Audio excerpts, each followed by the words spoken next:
Salam Bapak Ibu Saudara terkasih, senang kembali kita bersama di dalam ibadah untuk memuji Dia. Seperti Mazmur 66 ayat 2 berkata, "Mazmurkanlah kemuliaan namanya, muliakanlah Dia dengan puji-pujian." Mari kita siapkan hati, pikiran, dan roh kita untuk memuji dan memuliakan nama Tuhan. Selamat beribadah, Tuhan Yesus memberkati. Shalom, selamat datang di keluarga masa depan cerah Gereja Kristen Perjanjian Baru Fajar Perdamaian Bogor. Anda bukan orang asing di sini, karena kita adalah satu keluarga di dalam Kristus. Ibadah ini, kita mau menjadikan Yesus sebagai pusat hidup kita.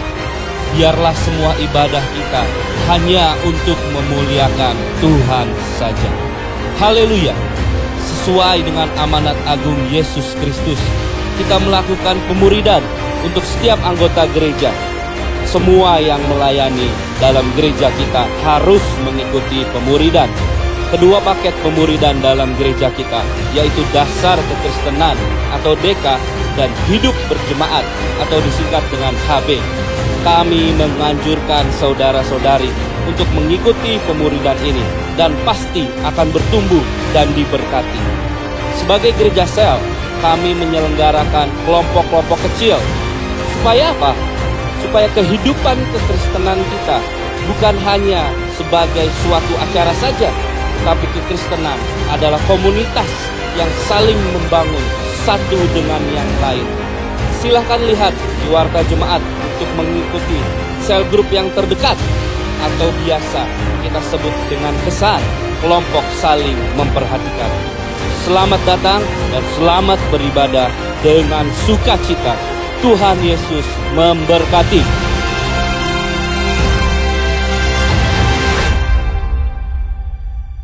Shalom Bapak Ibu Saudara terkasih dimanapun Anda berada. Bersyukur kita diberi kesehatan kekuatan untuk beribadah kepada Tuhan. Amin. Amin. Yes, pemazmur mengatakan Allah itu bagi kita tempat perlindungan dan kekuatan, sebagai penolong dalam kesesakan sangat terbukti. Haleluya, mari kita tinggikan nama Tuhan kita. Sebab Dialah perisai kita, kepadanya kita berlari, kita mendapat kekuatan, kita mendapat perlindungan.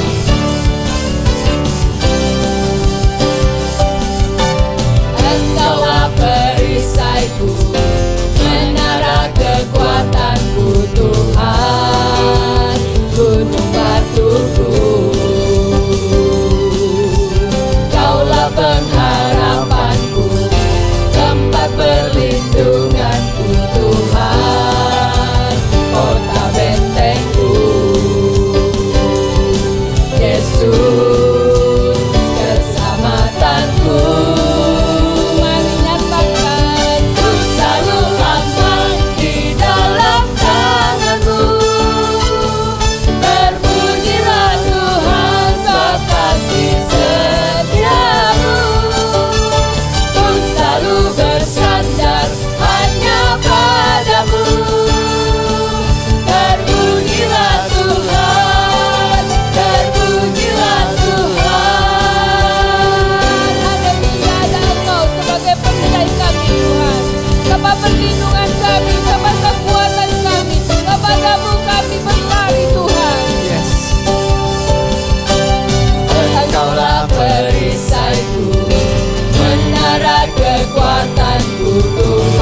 dia selain Yesus Kristus.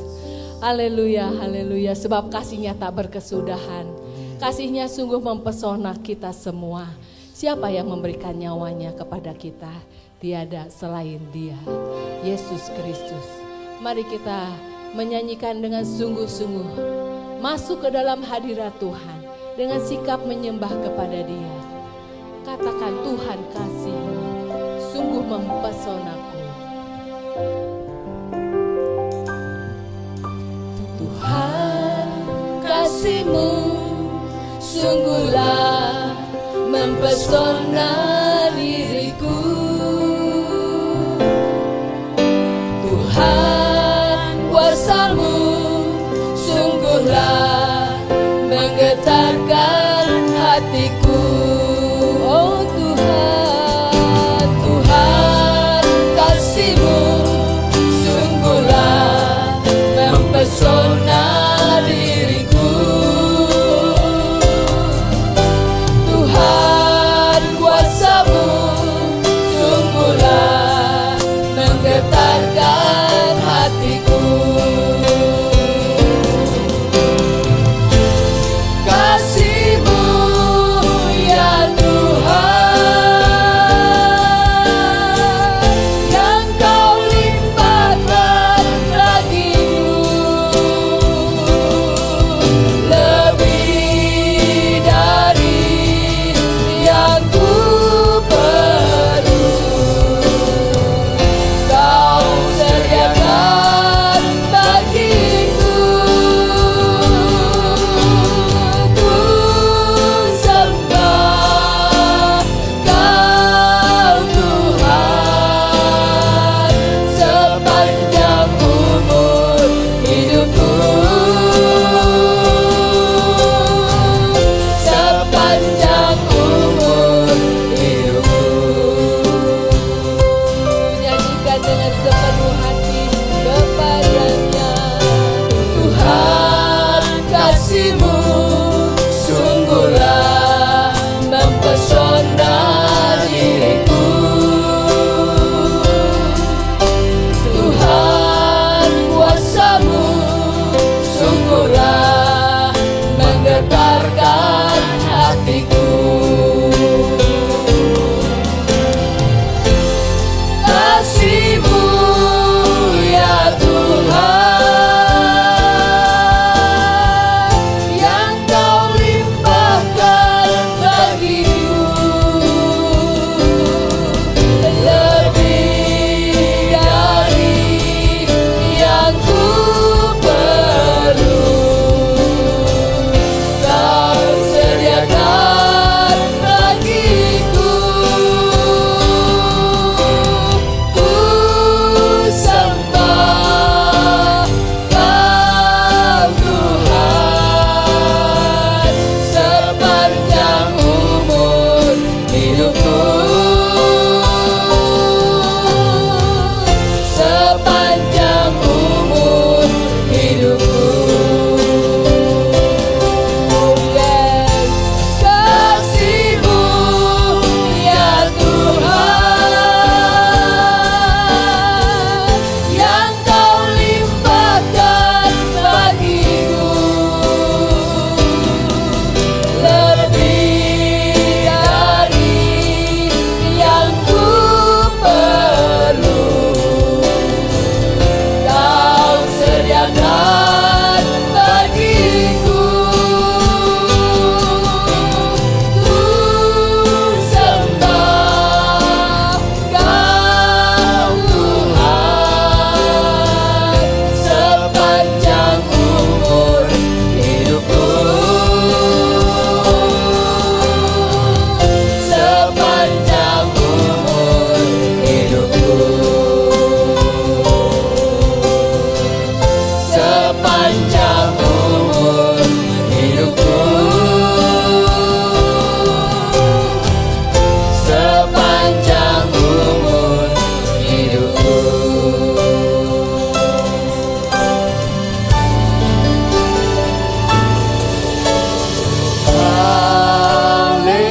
Haleluya. Mari sembah Dia.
Kami mengucap syukur Tuhan.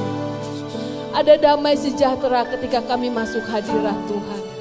Terimalah puji dan sembah kami Tuhan. Sepenuh hati kami mengasihi-Mu Tuhan. Terima kasih untuk kasih Tuhan yang tak pernah berkesudahan buat kami. Terima kasih Tuhan, kehadiran-Mu nyata dalam kehidupan kami setiap hari. Tuhan, kami rindu mendengarkan firman Tuhan. Kiranya Kau memberkati beliau yang menyampaikannya. Biar firman itu Tuhan memerdekakan setiap kami dan kami boleh keluar sebagai pemenang. Bersama Tuhan kami melakukan perkara yang besar. Kami terima firman Tuhan. Kami percaya firman Tuhan membebaskan setiap kami. Terima kasih Tuhan. Kami berdoa dan naikkan pujian penyembahan kami kepada satu nama, yaitu Tuhan Yesus Kristus. Haleluya. Amin. Mari kita berdoa terlebih dahulu saudara-saudara untuk kebenaran firman Tuhan pada hari ini. Tuhan Yesus, terima kasih kalau kami masih diberi kesempatan untuk beribadah kepadamu. Kami sekarang mau mendengarkan pesan firman-Mu. Berbicaralah Roh Kudus di dalam setiap hati kami. Urapilah firman-Mu ini sekalipun lewat online. Biar firman ini akan menjadi panduan di dalam hidup kami. Kami mengucap syukur untuk hal ini. Di dalam nama Tuhan Yesus kami siap mendengar firman-Mu. Amin. Saudara-saudara, pada hari ini saya akan menyampaikan tema menyimpan firman Tuhan bagian yang kedua. Bagian pertama kita telah dengar pada awal bulan yang lalu. Sekarang ini menyimpan firman Tuhan bagian kedua dengan topik khusus, yaitu menjaga hati. Kenapa saya menyampaikan topik menjaga hati ini? Karena menyimpan firman Tuhan adalah di dalam hati kita. Menyimpan firman Tuhan di dalam hati itu paralel dengan kita menjaga hati, saudara. Mari kita baca ayatnya, ayat yang sudah familiar, tapi saya harap ini membawa berkat yang baru bagi saudara sekalian yang ada di rumah. Kita akan baca dari Amsal 4 ayat 20 sampai dengan 23. Saudara yang di rumah boleh membacanya bersama-sama, menyiapkan Alkitab saudara dari Amsal 4 ayat 20 sampai dengan 23. Hai anakku, perhatikanlah perkataanku, arahkanlah telingamu kepada ucapanku. Janganlah semuanya itu menjauh dari matamu, simpanlah itu di lubuk hatimu. Ayat 22, karena itulah yang menjadi kehidupan bagi mereka yang mendapatkannya dan kesembuhan bagi seluruh tubuh mereka. Jagalah hatimu dengan segala kewaspadaan, karena dari situlah terpancar kehidupan. Saya ulangi lagi dari Matius 4 ayat 23 sebagai ayat utama kita. Jagalah hatimu dengan segala kewaspadaan, karena dari situlah terpancar kehidupan. Saudara, hati itu mencerminkan keadaan orang tersebut. Ada satu ayat dari Amsal 27 ayat 19 mengatakan demikian. Seperti air mencerminkan wajah, demikianlah hati manusia mencerminkan manusia itu. Jadi kalau saudara berkaca ke air, ke atas air, saudara akan melihat wajah saudara pada permukaan air tersebut, saudara. Demikian juga saudara, manusia itu saudara, hatinya itu mencerminkan keadaan kehidupan manusia tersebut. Dari wajahnya saudara, sebenarnya kita juga bisa membaca hatinya bagaimana pada saat itu saudara. Dari sinar matanya dan sebagainya. Yang paling utama saudara, yaitu produk dari hati ini ialah perkataan dan perbuatan. dari perkataan dan perbuatan lahir dari dalam hatinya, itulah mencerminkan siapa dia sesungguhnya. Bagaimana keadaan dia pada saat itu. Itu dicerminkan saudara hatinya itu lewat produk, yaitu perkataan dan perbuatan. Ada suatu ilustrasi saudara. Ada seorang wanita yang betisnya itu besar saudara. Bahkan ukurannya lebih besar dari betis wanita pada ukuran normal saudara. Nah, wanita ini datang pergi kepada pendetanya. Lalu wanita ini berkata, "Pak pendeta, bagaimana betis saya ini terlalu besar. Saya sampai menjadi orang yang minder. Tidak ada orang yang suka kepada saya. Sampai hari ini saya gak punya kekasih gara-gara betis saya yang besar ini." Lalu Pak pendeta dengan tenangnya dia menjawab, "Hei," katanya, "wanita muda, itu bukan tergantung kepada betismu. Tidak ada ukuran internasional maupun nasional yang mengukur betis seorang wanita. Tidak ada. Jadi bukan soal besar kecilnya, tapi tergantung kepada hatimu," kata pendeta tersebut. Seandainya pun ada wartawan yang ingin memfoto betismu itu, maka betismu itu nanti akan masuk ke dalam buku Guinness of Record. Nah, jadi kamu tuh harus berbahagia. Yang penting adalah perbaharui hatimu. Akhirnya saudara, wanita ini dituntun untuk terima Tuhan Yesus. Akhirnya dia hidup tekun dalam pengajaran firman. Dan pada akhirnya dia berkata, "Saya bahagia sekarang. Saya diciptakan dengan betis yang luar biasa besar ini. Karena apa? Perbuatan Tuhan luar biasa atas hidupku. Aku diciptakan demikian karena Tuhanku yang luar biasa terhadap aku." Jadi saudara, sejak saat itu wanita itu berubah saudara. Dia menerima dirinya apa adanya. Dia menjadi bisa berelasi dengan orang lain dengan sangat baik. Nah saudara, ini adalah contoh saudara bagaimana kalau hati itu bisa dijaga, maka akan melahirkan sesuatu yang indah. Melahirkan suatu semangat, suatu keadaan jiwa yang baik saudara untuk orang tersebut. Nah saudara, banyak orang celakanya saudara, dia nggak mau menjaga hatinya. Malah saudara, banyak orang yang akhirnya membuka celah bagi pekerjaan kuasa jahat. Membuka celah hatinya itu dibiarkan di dalam keadaan penyakit-penyakit hati saudara. Padahal dia tahu itu salah, tapi dia biarkan saudara. Sehingga apa yang terjadi? Dia menderita penyakit hati saudara. Dan ini berbahaya bagi kehidupan dia sendiri. Apa saja saudara penyakit hati itu? Mungkin saudara bisa mengenal lebih banyak, tapi di sini saya cukup menyebutkan 5 kelompok penyakit hati saudara. Yang pertama adalah tinggi hati. Tinggi hati itu di dalamnya termasuk bukan hanya kesombongan, tapi gengsi. Gengsi yang over, yang berlebihan saudara. Di dalamnya juga saudara itu termasuk saudara merasa berjasa, merasa terpakai saudara dan sebagainya. Jadi ini adalah ciri orang-orang yang tinggi hati. Omongannya pun sering besar saudara. Dia akan menunjukkan bagaimana dia itu telah banyak berbuat baik. Dia telah banyak berjasa dan sebagainya. Yang kedua adalah iri hati. Iri hati adalah cirinya saudara, gak seneng lihat orang lain kalau berhasil atau bahagia. Dan sebaliknya merasa senang atau puas jika orang lain itu jatuh. Atau jika orang lain itu saudara tidak berhasil saudara. Dia justru merasa senang. Nah ini adalah ciri orang iri hati. Ada lagi penyakit hati yang lain, yaitu panas hati. Panas hati itu saudara berarti saudara orang yang suka emosian, yang cepat naik darah saudara. Biasanya tindakannya juga suka serampangan saudara. Ini contoh panas hati saudara.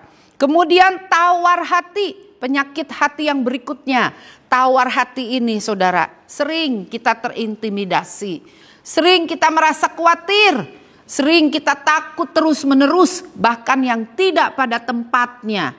Nah saudara, inilah tawar hati saudara. Dan selama pandemi ini tentu tawar hati inilah yang disodorkan oleh si iblis saudara. Supaya kita mempunyai penyakit tawar hati ini, mari kita tolak di dalam nama Tuhan Yesus saudara. Lalu kemudian yang kelima yaitu sakit hati atau pahit hati saudara. Ciri-cirinya, gejalanya, orangnya gampang tersinggung saudara.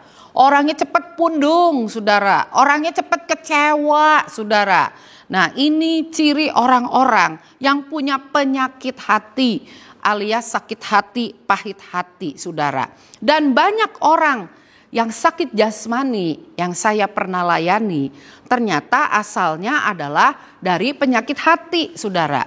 Misalnya saya pernah melayani seorang yang sakit kanker. Ternyata dia mempunyai dendam, pahit hati, sakit hati yang berkepanjangan saudara. Akhirnya larinya juga kepada apa saudara? Penyakit badan atau penyakit jasmani. Karena itu berhati-hatilah untuk menjaga hati kita masing-masing. Supaya kita terhindar dari penyakit hati ini. Nah saudara, saya akan kasih satu gambar. Ini adalah gambar dari Presiden Amerika Serikat, bekas Presiden Amerika Serikat, yaitu presiden yang ke-16 yang bernama Abraham Lincoln. Tentu saudara pernah melihat gambarnya ya, yaitu di uang dolar saudara ya. Nah Abraham Lincoln ini waktu dia memberikan pidato kenegaraannya di depan rakyat Amerika dan di depan para senator Amerika pada waktu itu, ketika dia mau memberikan pidatonya, tiba-tiba ada seorang senator yang interupsi. Dia mengangkat tangan, dia bilang, "Pak Presiden yang terhormat, izinkan saya berbicara terlebih dahulu. Pak Presiden, saya ingin mengingatkan kepada Anda bahwa ayah Anda adalah seorang tukang sepatu dan dia biasa membuatkan sepatu untuk keluarga saya." Nah saudara, itu semua penonton baik masyarakat maupun senator-senator semua tertawa terbahak-bahak. Oh ternyata Abraham Lincoln anak tukang sepatu. Semua tertawa terbahak-bahak. Dengan tenangnya Pak Abraham Lincoln, dia dengan tenangnya menatap senator tersebut yang tadi interupsi itu. Lalu dia berbicara, "Pak Senator yang terhormat, saya bangga dengan ayah saya sekalipun dia hanya seorang tukang sepatu. Karena ketika dia mengerjakan pembuatan sepatu, dia mengerjakan dengan sepenuh hati, dia akan teliti mengerjakannya. Dia adalah ayah yang bertanggung jawab." Apabila para senator di sini pun ada yang membeli sepatu yang berasal dari ayah saya dan sekarang dalam keadaan yang rusak atau cepat rusak, boleh bilang kepada saya, nanti saya akan buatkan sepatu juga karena saya juga bisa membuat sepatu. Demikian kata Abraham Lincoln. Semua penonton pada saat itu terdiam. Tidak ada yang berani komentar lagi kepada Abraham Lincoln. Mereka malah salut, angkat topi kepada Abraham Lincoln. Dia sudah dipermalukan oleh senator tadi. Tapi Pak Abraham dengan kerendahan hati, dia menjawab pertanyaan atau interupsi dari senator tadi.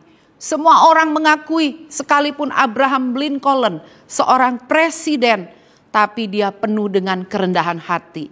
Hatinya telah dijaga. Karena itu saudara, artikel tentang Abraham Lincoln yang menjawab dengan kerendahan hati ini, judulnya adalah Jaga Hati, Jaga Mulut, Jaga Sikap. Itu judulnya saudara yang terkenal dari Abraham Lincoln. Jaga hati, jaga mulut, jaga sikap. Nah saudara, pentingnya menjaga hati itu saudara, itu lebih penting sebenarnya daripada kita menjaga barang-barang yang berharga. Seringkali kita terbalik saudara ya, barang-barang yang berharga seperti HP, surat-surat berharga, dompet kita jaga dengan sebaik-baiknya saudara, dengan penuh waspada. Namun hati saudara seringkali tidak dijaga saudara. Nah, menjaga hati itu tidak hanya sekedar menjaga hati, tapi dikatakan jagalah hatimu dengan penuh kewaspadaan. Berarti kalau penuh dengan kewaspadaan itu berarti menjaga seperti seorang petugas penjara, menjaga penjara, seorang satpam menjaga pos satpam. Supaya apa saudara? Tentu supaya keadaan aman, tertib, lancar, damai saudara. Itulah yang dimaksud menjaga hati dengan segala kewaspadaan. Seperti seorang penjaga penjara atau penjaga satpam. Nah, ini ada kisah saudara. Seorang pendeta mengadakan KKR saudara. Lalu banyak yang maju ketika altar call saudara. Di antaranya ada 3 orang yang memakai pakaian adat budaya Timur Tengah maju saudara. Dan mereka mau menerima Yesus pada saat itu saudara. Setelah ibadah Pak Pendeta bertanya, mengapa kalian sampai mau menerima Yesus? Lalu saudara jawab dia, kami mempunyai 2 orang teman Kristen. 2 orang ini hatinya sangat murni. Mereka tulus, suka menolong orang lain. Mereka benar-benar rendah hati. Jadi dari situ kami melihat ada Kristus, ada Yesus di dalam hidup kedua orang teman kami ini. Sehingga saudara, saya katanya kami bertiga ini akhirnya mau menerima Yesus sebagai Tuhan dan Juru Selamat kami. Saudara lihatlah, ini cerita nyata saudara. Jadi 2 orang temannya yang tadi menyebut diri orang Kristen tersebut adalah orang-orang yang menjaga hati saudara dengan waspada sehingga nama Tuhan dipermuliakan. Nah, sekarang bagaimana caranya kita menjaga hati? Saya di sini tuliskan ada 4 cara saudara. Cara yang pertama yang sudah kita dengar bulan lalu, yaitu menyimpan firman Tuhan di lubuk hati saudara. Jadi menyimpan firman Tuhan itu harus kita pegang benar-benar sebagai harta yang berharga. Harta yang amat berharga saudara. Kita renungkan, kita hafalkan, kita gumamkan saudara setiap hari. Konsistenlah dalam menyimpan firman Tuhan ini. Yang kedua yaitu menjaga hati dengan cara membuang sampah atau kotoran yang hinggap di hati kita. Saudara bayangkan di rumah saudara kalau ada sampah atau kotoran, siapa yang membuangnya saudara? Yang membuangnya tentu pemilik rumah tersebut, bukan tetangganya ataupun orang lain saudara. Bahkan kadang-kadang ada orang yang motivasinya gak benar saudara ya. Orang yang kita katakanlah dalam tanda kutip orang yang jahat. Melempar kotoran, melempar bangkai, melempar sampah ke rumah kita. Lalu ada yang langsung kabur. Atau ketika dianya melempar tuh saudara pada saat kita tidur sehingga gak ada yang tahu. Pagi-pagi kita bangun, oh udah ada kotoran nih, bau bangkai ini di depan rumah. Ternyata ada orang lain yang melemparnya. Saudara, siapa yang bertugas untuk membersihkan rumah kita? Walaupun itu bukan kesalahan kita, tentu kita sendiri saudara. Karena itu saudara, yang menjaga hati kita sama seperti kita menjaga rumah dari sampah-sampah itu. Yang menjaga hati kita adalah kita sendiri. Kita buang saudara segala kotoran-kotoran tersebut dari hati kita. Yang ketiga yaitu jangan mengotori hati kita dengan berita-berita hoax saudara ya. Jangan mengotori hati kita dengan berita-berita yang gak benar saudara. Karena saking mudahnya berita kita dapat saudara pada akhir zaman seperti ini. Dengan mudahnya kita bisa dapat dari medsos saudara. Maka saudara berhati-hatilah untuk menyaring mana berita yang benar, mana yang tidak benar. Bahkan saudara yang namanya kotoran gosip itu selalu ada di antara kita, saudara. Gak melalui medsos pun selalu ada di antara kita, saudara. Di antara relasi-relasi yang tidak sehat, saudara. Nah, saudara, itu adalah tugas saudara untuk mengeluarkannya. Karena banyak orang lebih cenderung untuk mendengar gosip-gosip atau cerita yang aneh-aneh daripada kita daripada kita mendengarkan kisah-kisah yang membangun, saudara. Maka pilihan ada di tangan kita masing-masing. Yang berikutnya yang keempat, yaitu kalau kita menjaga hati, berarti kita membuang keinginan dunia atau tawaran dunia. Sama seperti ketika Yesus digoda oleh iblis pada saat dia berpuasa 40 hari, saudara. Dia ditawarkan tentang segala keinginan, kekayaan dunia, saudara. Tapi karena Yesus tahu prinsip firman Tuhan, menyimpan firman Tuhan dalam hati kita, maka saudara, saya yakin kita pun bisa seperti Yesus untuk menolak dengan tegas segala tawaran-tawaran dunia. Apa saudara yang ditawarkan dunia akhir-akhir ini? Kenyamanan, hedonisme, saudara. Kekayaan yang katanya mudah dicapai, sehingga ada istilah crazy rich dan sebagainya, saudara. Kemudian saudara, ketamakan, sudah punya, sudah banyak, ingin lebih dan lebih lagi, saudara. Itulah yang ditawarkan oleh dunia. Nah, saudara, tawaran ini tergantung kepada kita. Ketika kita menyimpan firman Tuhan, kita waspada, kita pasti akan menolaknya. Jadi sekali lagi, bagaimana menjaga hati? Pertama, dengan menyimpan firman Tuhan di lubuk hati. Kedua, membuang sampah atau bangkai-bangkai atau kotoran. Ketiga, jangan mengotori dengan berita-berita hoax, saudara. Dan keempat, membuang keinginan dunia atau tawaran dunia. Nah, sekarang saudara, kenapa hati kita tuh sampai mesti perlu dijaga, bahkan dengan segala kewaspadaan? Pertama, sesuai Amsal 4 ayat 23 tadi. Karena itu perintah Tuhan, jagalah hati. Nah, berarti itu perintah, saudara. Sebagai anak Tuhan, sebagai murid Tuhan yang sejati, maka kita harus taat kepada Tuhan kita, saudara. Ini adalah perintah Tuhan. Kedua, yaitu mengapa kita harus menjaga hati kita? Kedua, karena kecenderungan hati itu selalu membuat kejahatan, saudara. Kita diperanakan dalam keadaan yang berdosa, saudara. Karena itu kecenderungan hatinya selalu membuat kejahatan. Mari, saudara, kita itu jangan mau diseret ke arah kejahatan. Kita memang diciptakan bukan seperti robot. Kita adalah manusia yang mempunyai kehendak bebas.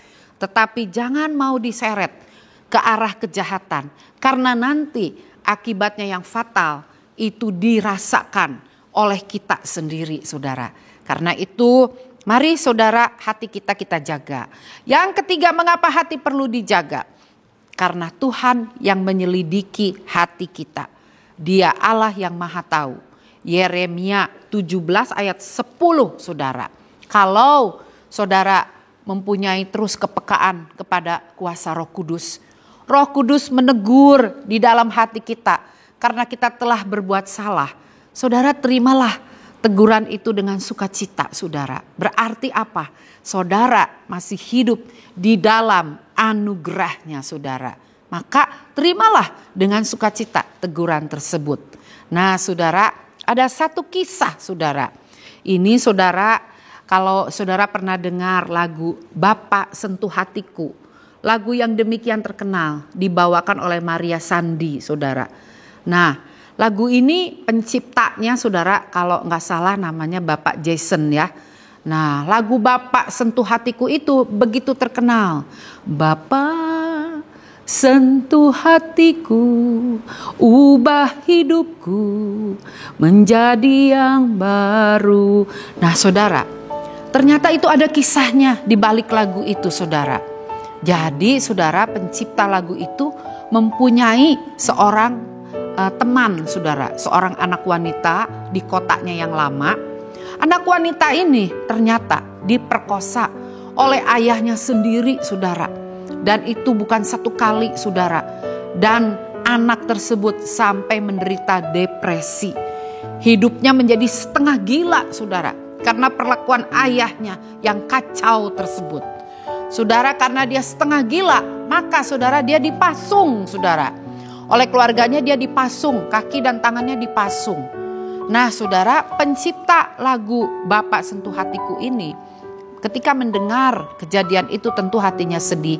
Dia akhirnya pindah, pencipta lagu ini pindah keluar kota. Namun beberapa tahun setelah dia pindah di kota yang baru itu, tiba-tiba teman wanitanya ini yang sudah lama, yang dipasung tadi, saudara, yang depresi tadi, menelepon kepada si pencipta lagu ini. Dia bilang, sekarang hidupku sudah dibebaskan. Nah tentu saja pencipta lagu ini jadi heran. Mengapa bisa demikian?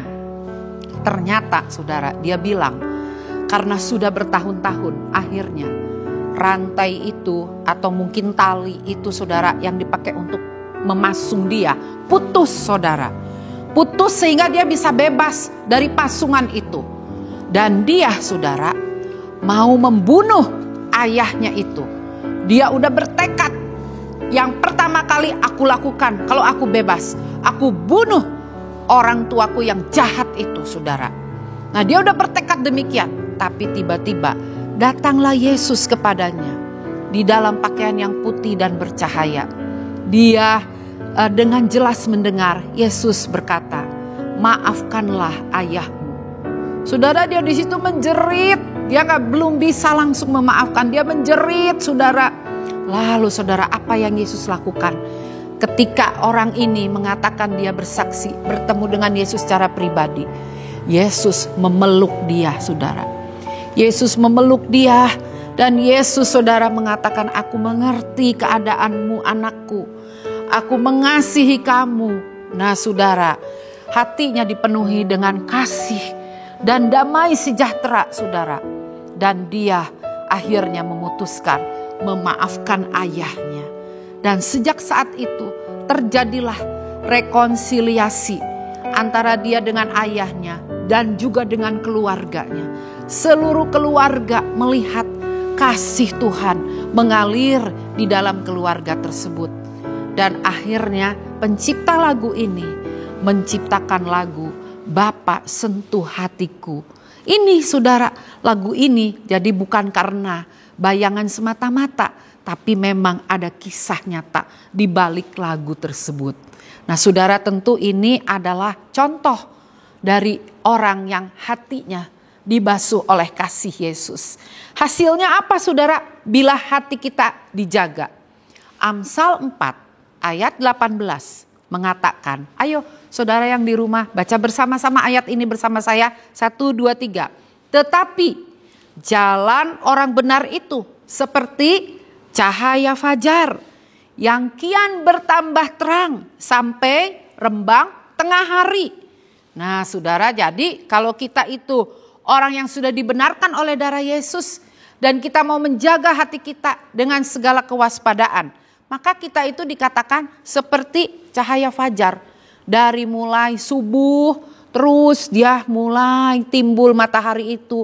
Terus sampai tengah hari, saudara. Ketika matahari itu begitu bersinar teriknya, saudara. Menyorot dengan terangnya, saudara. Maka kita lihat di sini, cahaya matahari itu sesuatu yang diperlukan oleh kehidupan seluruh makhluk hidup di bumi ini. Maka hasilnya apabila hati kita dijaga dengan segala kewaspadaan, akan mengalir hal-hal yang hidup. Hal-hal yang hidup itu apa saja? Saya di sini kelompokkan juga hidup yang berbuah, saudara. Baik buah pertobatan, buah roh maupun buah jiwa. Pasti nama Tuhan dipermuliakan kalau saudara punya hidup yang berbuah. Kemudian hidup yang teratur. Kalau kita menjaga hati kita, hidup kita akan teratur, saudara. Hidup yang teratur itu tidak merepotkan orang lain, saudara. Hidup yang teratur itu akan mempercepat kita untuk mencapai cita-cita atau tujuan hidup kita, saudara. Hidup yang teratur itu juga pastinya akan membuat kita lebih sehat dan semangat. Kemudian hidup akan nyaman. Hidup akan nyaman itu artinya hidup kita dipenuhi dengan kedamaian, saudara. Dengan keamanan. Sehingga apa, saudara? Kita bisa menolong orang lain. Kita bisa berelasi dengan baik dengan orang lain, saudara. Lalu kemudian hidup yang terpelihara, saudara. Hidup yang terpelihara di sini berarti hidup kita itu lebih sehat, baik secara mental maupun jasmani. Dengan hati yang terus dijaga, hidup kita itu akan terpelihara, akan merasa cukup, saudara. Bahkan kita bisa menjadi berkat bagi sesama, saudara. Itulah hidup yang terpelihara. Jadi hati yang dijaga dengan penuh kewaspadaan akan menghasilkan hidup yang berbuah, hidup yang teratur, hidup yang nyaman, hidup yang terpelihara. Nah, saudara, kesimpulan dari renungan kita pada hari ini yaitu mari kita simpan firman Tuhan di dalam hati kita sambil menjaga hati kita dengan penuh kewaspadaan. Kiranya firman Tuhan ini memberkati saudara sekalian. Tuhan Yesus memberkati. Saudara-saudaraku yang di rumah, tadi kita telah memuji dan menyembah Tuhan dan juga telah mendengarkan firman Tuhan. Kini saatnya kita akan masuk di dalam perjamuan kudus.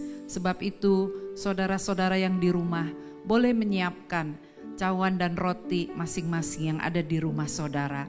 Mari saudara-saudara semua yang di rumah kita bangkit berdiri. Kita akan menyanyikan lagu Darah-Mu Sucikanku, karena hanya darah Dia yang mampu mengampuni dosa kita dan menyucikan kita dari segala kejahatan kita.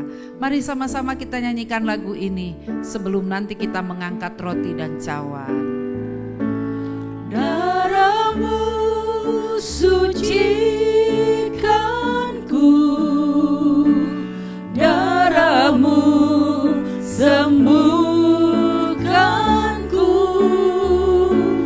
darah-Mu pulihkanku, darah-Mu bebaskanku.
Kita akan merenungkan, kita akan mengevaluasi diri kita masing-masing. Minta ampun kepada Tuhan atas setiap kurangnya komitmen kita kepada Dia. Mungkin saudara juga sudah merasa kering. Mari datang kepada Tuhan. Mari minta cinta yang mula-mula dari Tuhan memenuhi hati kita. Yesus, Yesus Tuhan. Ya Tuhan, ampuni segala kesalahan kami Tuhan. Sucikan, bersihkan hati kami Tuhan. Yesus, layakkan setiap kami. Yesus Tuhan. Haleluya Tuhan. Haleluya. Haleluya. Pada saat ini biar darah-Mu sendiri yang menyucikan setiap kami, melayakkan kami Tuhan. Kami percaya Tuhan, Engkau tidak kelihatan, namun Engkau mendengar setiap seru doa hati kami Tuhan. Sucikan, layakkan setiap kami Tuhan. Kami mau siap menerima perjamuan pada hari ini Tuhan. Mari saudara-saudara yang di rumah, kita mengangkat roti pada tangan kanan melebihi di atas kepala kita. Sebelum memakannya bersama-sama. Inilah bunyi kebenaran firman Tuhan pada malam waktu Yesus diserahkan. Sebab apa yang telah kuteruskan kepadamu telah aku terima dari Tuhan, yaitu bahwa Tuhan Yesus pada malam waktu Ia diserahkan mengambil roti, dan sesudah itu Ia mengucap syukur atasnya. Ia memecah-mecahkannya dan berkata, inilah tubuhku yang diserahkan bagi kamu. Perbuatlah ini menjadi peringatan akan aku. Apakah saudara percaya roti ini adalah lambang dari tubuh Yesus yang dipecahkan supaya kita bersatu di dalam tubuhnya? Amin. Amin. Mari kita akan makan roti ini bersama-sama dalam nama Tuhan Yesus.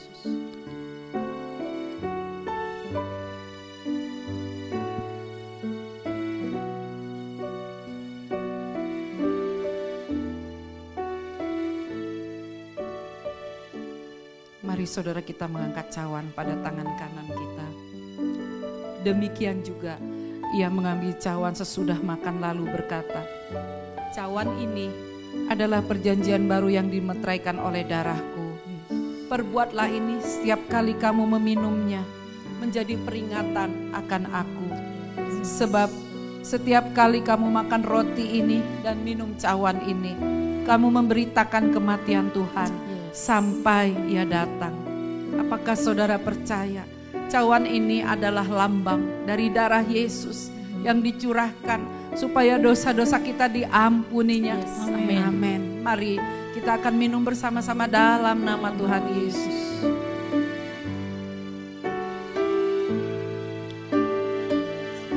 Mari semua saudara kita mengucap syukur. Nanti saudara Merlin akan berdoa di dalam bahasa Indonesia. Tuhan Yesus. Ya Yesus. Ya Tuhan Yesus, kita syukur Tuhan bahwa pada hari ini kami bisa merayakan, memperingati kembali pengorbanan-Mu Tuhan, kasih-Mu yang besar setiap kami Tuhan. Kau yang sudah menyucikan setiap kami, Kau sudah menyembuhkan kami Tuhan dengan darah-Mu. Kau yang membebaskan kami, memulihkan kami Tuhan. Terima kasih Tuhan karena Kau telah menebus hidup kami Tuhan. Kau telah menghapuskan dosa kami Tuhan. Terima kasih Tuhan Yesus. Hidup kami berikan hanya kepada Engkau ya Tuhan, Juru Selamat dan Penebus kami Tuhan. Mari Tuhan yang pakai hidup kami menjadi alat-Mu Tuhan untuk kemuliaan-Mu Tuhan Yesus. Ajar kami Tuhan untuk kami boleh melakukan rencana-Mu dalam kehidupan kami, firman-Mu kami boleh lakukan dalam kehidupan kami Tuhan. Sehingga kami boleh menjadi saksi-Mu Tuhan dimanapun kami berada Tuhan. Terima kasih Tuhan Yesus, sungguh kecau syukur Tuhan karena Engkau Allah kami yang sudah menyelamatkan kami. Dalam nama Tuhan Yesus kami berdoa. Tuhan Yesus, dan saudara percaya setiap saudara yang mengalami sakit, penyakit dan kelemahan tubuh pada saat ini, percayalah oleh bilur-bilur Yesus, katakan segala sakitku sembuh. Oleh bilur-bilur Yesus aku telah disembuhkan. Kami percaya Tuhan, di dalam nama Tuhan Yesus kami sudah berdoa dan mengucap syukur. Amin. Amin. Kami mengucapkan terima kasih untuk hamba-Nya yang sudah menyampaikan firman Tuhan. Saat yang indah buat kita untuk memberi kepada Tuhan. Di dalam Mazmur 5 ayat 12 dikatakan, sebab Engkaulah yang memberkati orang benar, ya Tuhan. Engkau memagari dia dengan anugerah-Mu seperti perisai. Firman Tuhan ya dan amin. Amin saudara. Amin. Yes, kita tak pernah kekurangan kebaikan dari Tuhan. Persembahan Bapak Ibu bisa disampaikan melalui transfer ke nomor yang tertera di layar saudara. Baiklah, sebelum memberi, mari kita bersatu di dalam doa. Tuhan Yesus, kami mengucap syukur Tuhan, Engkau Allah yang hidup, Engkau Allah yang baik, Engkau selalu nyatakan kehadiran-Mu dalam hidup kami. Kami tidak kekurangan kebaikan daripada Tuhan. Tuhan selalu menyertai kami dan memberi yang terbaik. Saatnya Tuhan, kami memberi dengan sukacita. Biarlah ini memberkati banyak orang Tuhan, memberkati pekerjaan Tuhan. Biarlah banyak orang boleh mengenal Yesus. Terima kasih Tuhan Yesus, kami percaya berkat Allah ada pada kami. Kami memberi dengan sukacita di dalam nama Tuhan Yesus Kristus. Haleluya. Amin. Mari kita nyanyikan lagu ini. Berbahagialah orang yang takut padanya. Berbahagialah orang yang setia padanya. Menikmati hujan berkat-berkatnya hari ini, esok dan selamanya. Curahkan berkat-Mu, curahkan bukti janji-Mu, curahkan kedahsyatan-Mu di dalam hidupku. Curahkan kasih-Mu, curahkan kuasa-Mu, curahkan kemuliaan-Mu, oh Yesus. Curahkan Tuhan, curahkan berkat-Mu, curahkan bukti janji-Mu, curahkan kedahsyatan-Mu di dalam hidupku. Curahkan kasih-Mu, curahkan kuasa-Mu, curahkan kemuliaan-Mu, oh Yesusku. Curahkan kemuliaan-Mu, oh Yesusku. Terima kasih Tuhan. Kemuliaan-Mu, oh Yesusku. Terima kasih Tuhan Yesus memberkati. Bapak Ibu, ibadah minggu depan 9 Juli 2022 akan dilayani oleh Bapak Pastor Sony Pilongo. Untuk ibadah online, Bapak Ibu dapat mengikuti pada hari Sabtu 9 Juli 2022 pukul 5 sore. Untuk ibadah onsite, Bapak Ibu dapat ikuti pada hari Sabtu 9 Juli 2022 pukul 5 sore dan hari Minggu 10 Juli 2022 pukul 9 pagi. Ibadah juga akan disertai dengan ibadah anak. Mari Bapak Ibu kita bersemangat datang beribadah. Kegiatan doa sepekan. Untuk doa fajar diadakan setiap hari Senin pukul 5:30 pagi. Untuk doa Rabu diadakan setiap hari Rabu pukul 6:30 malam. Kegiatan doa ini dapat diikuti melalui Zoom. Untuk jadwal doa kelompok lainnya, Bapak Ibu dapat lihat melalui layar berikut.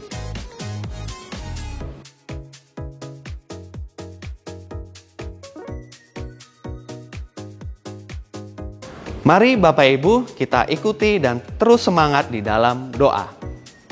Kelompok saling memperhatikan. Kesan diadakan setiap minggunya secara hybrid, yaitu onsite maupun online. Mari bagi Bapak Ibu yang belum mengikuti kesan, ayo ikut kesan. Untuk informasi dan jadwal dapat menghubungi sekretariat. Ibadah anak. Bagi Bapak Ibu yang memiliki putra-putri usia balita sampai kelas 6 SD, dapat mengajak putra-putrinya untuk mengikuti ibadah anak. Ibadah anak ini diadakan secara hybrid, yaitu online melalui Zoom dan onsite pada hari Sabtu dan hari Minggu. Untuk informasi lebih lanjut, dapat menghubungi nomor yang tertera di layar. Kita telah sampai pada akhir dari ibadah online kita hari ini. Saya percaya saudara semua sudah diberkati melalui ibadah online pada hari ini. Dan tetap kita minta kekuatan dari Roh Kudus supaya kita bisa menjaga hati kita masing-masing dengan segala kewaspadaan. Sebab dari situlah terpancar kehidupan. Mari saudara, sebelum kita akhiri dengan doa berkat pada hari ini, kita nyanyikan satu lagu dulu sebagai tanda komitmen kita kepada Dia. Ku renungkan firman-Mu. Mari semua menyanyi. Ku renungkan firman-Mu siang dan malam, ku pegang perintah-Mu dan ku lakukan. Engkau tahu ya Tuhan, tujuan hidupku hanyalah untuk menyenangkan hati-Mu, menyenangkan hati-Mu, menyenangkan hati-Mu. Mari saya undang saudara yang di rumah sebuah bangkit berdiri. Kita akan akhiri dengan doa. Terima kasih Tuhan. Hari ini sekalipun lewat online kami boleh mengikuti ibadah ini dengan tertib dan hormat. Terima kasih Tuhan untuk pesan firman-Mu pada hari ini yang mengajar kepada kami untuk selalu menjaga hati kami Tuhan dengan penuh kewaspadaan. Supaya juga firman-Mu boleh tersimpan di dalam hati kami. Bahkan kami menjadi pelaku-pelaku firman-Mu yang setia. Tuhan, Engkau memberkati setiap saudaraku pada saat ini dimanapun berada. Biar ya Bapak semua menjadi pelaku firman-Mu dan memuliakan nama-Mu. Hidup kami serahkan ke dalam tangan-Mu. Kami percaya Engkau yang atur, Engkau yang pegang kendali. Engkau akan perlihatkan kasih setia-Mu kepada semua jemaat ya Bapa.